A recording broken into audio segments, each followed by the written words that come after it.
नमस्कार मंडळी, कशा आहात तुम्ही सगळे. तर आज मी तुम्हाला 32 इंचाचा boatneck princess cut blouse cutting करून दाखवणार आहे. तर व्हिडिओ शेवटपर्यंत बघा आणि जर व्हिडिओ आवडला तर लाईक शेअर सबस्क्राईब करा. तर चला मग चालू करूया. तर सगळ्यात आधी मी इथे बॅक पार्ट कटिंग करून दाखवणार आहे. तर ब्लाऊजची जी हाईट आहे ते 15 इंचची आहे, पण इथे कपडा ना खूप कमी असल्यामुळे मी ना इथे 14.5 घेतलेला आहे. तर सगळ्यात आधी ना मी इथे चेस्टमधून घेते आणि मग त्याच्या अकॉर्डिंग मी इथे कपडा फोल्ड करणार.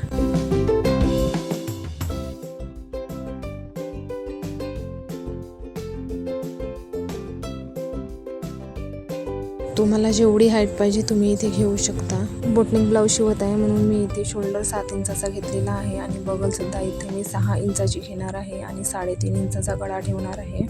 कंपल्सरी शोल्डर 7 इंचाचाच असते, पण जर कोणाला लागत असेल तर 8 इंच वगैरे तुम्ही घेऊ शकता. आणि 32 इंचाच्या ब्लाऊजला तर 7 इंचाचा शोल्डर लागतो. स्टेजचा माप इथे मी टाकून घेतलेला आहे आणि 1.5 इंच शिलाई मार्जिन घेतलेली आहे आणि 1.5 इंच मी आर्महोलच्या गोलाईसाठी घेऊन घेतलेले आहे. गोलाई वगैरे देऊन दिली.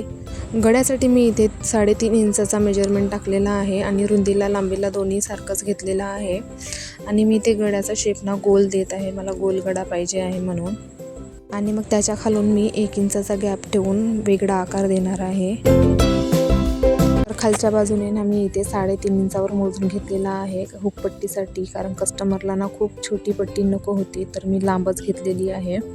शिलाईमध्ये पुन्हा अर्धा इंच जातेच म्हणून. आणि बघा मी असा गळ्याला मागून आकार दिलेला आहे आणि आता हे सगळं मापे टाकून झालेली आहे. आता मी ते कट करून घेणार आहे.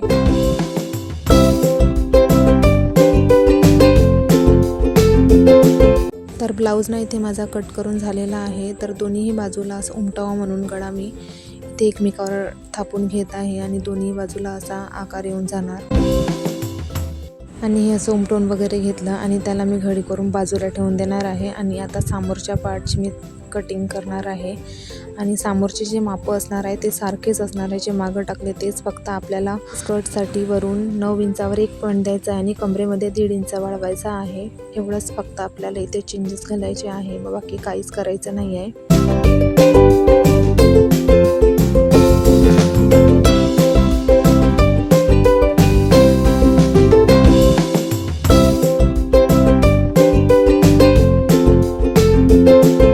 आणि इथे ना समोरच्या आर्महोलसाठी ना 1 इंचावरती पॉईंट आपल्याला देऊन त्याची गोलाई द्यायची आहे आणि मागच्यासाठी ना 1.5 इंच घ्यायचं असते.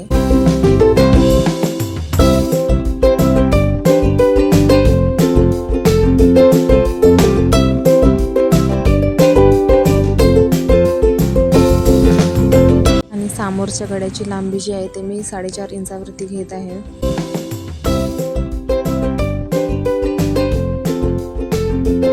आणि आता बघा मी इथे वरून ना 9 इंचावरती पॉईंट 1 देऊन देणार आहे, कारण प्रिन्सेस कटच्या टकसाठी. आणि इथे 3.5 इंचाची रुंदी घेतलेली आहे आणि खालून इथे मी अशी रेष आखून घेणार आहे. आणि आतल्या साईडला मी इथे अर्धा इंच घेणार आहे आणि बाहेरच्या साईडला मी इथे 1 इंच घेणार आहे. आणि असं करून मी पूर्ण प्रिन्सेस कटचा शेप इथे देऊन देणार आहे.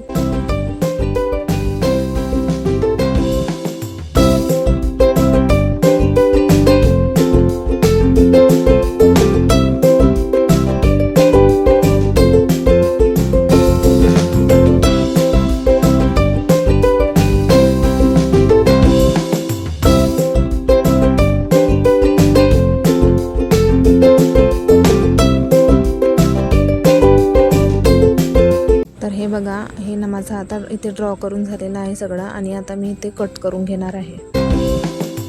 हे ना मी माझं आता सगळं कट करून झालेलं आहे. तर आता ना मी इथे अस्तीन कट करून घेणार आहे. तर अस्तींसाठी ना इथे खूप कपडा कमी होता, तर मी ना इथे 9.5 इंचाची लांबी घेणार आहे आणि रुंदीला सुद्धा इथे कपडा कमी होता, तर इथे 7 इंच येत आहे. 7 इंचाला थोडा कमीच येत आहे. तर मग नंतर मी जॉईन करणार आहे.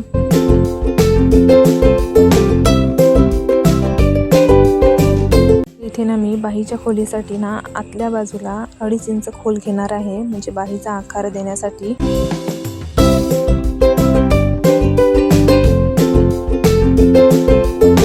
तर इथे ना मी बाहीचा असा आकार देऊन दिलेला आहे आणि मी इथे कट करून घेणार आहे. आणि दंडखेर वगैरे मी नंतरच टाकणार आहे, कारण कपडा खूप कमी आहे म्हणून. आणि ना आर्महोलमध्ये ना थोडा कपडा कमी जात आहे, तर मी तिथे जॉईन करणार आहे.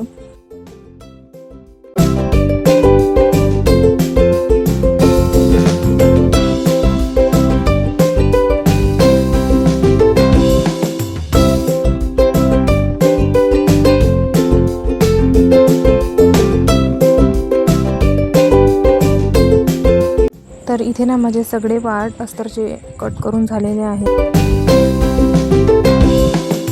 आणि ना मी इथे मेन फॅब्रिकवर ठेवून अस्तर कट करून घेणार आहे. कपडा ना थोडा इथे कमी होता, म्हणून मला थोडा ना जॉईन करून तो कापावा लागला. तर ते ना मी तुम्हाला समोरच्या व्हिडिओमध्ये दाखवते स्टिचिंग करताना. तर व्हिडिओ आवडला असेल तर लाईक सबस्क्राईब करून जा. Bye bye.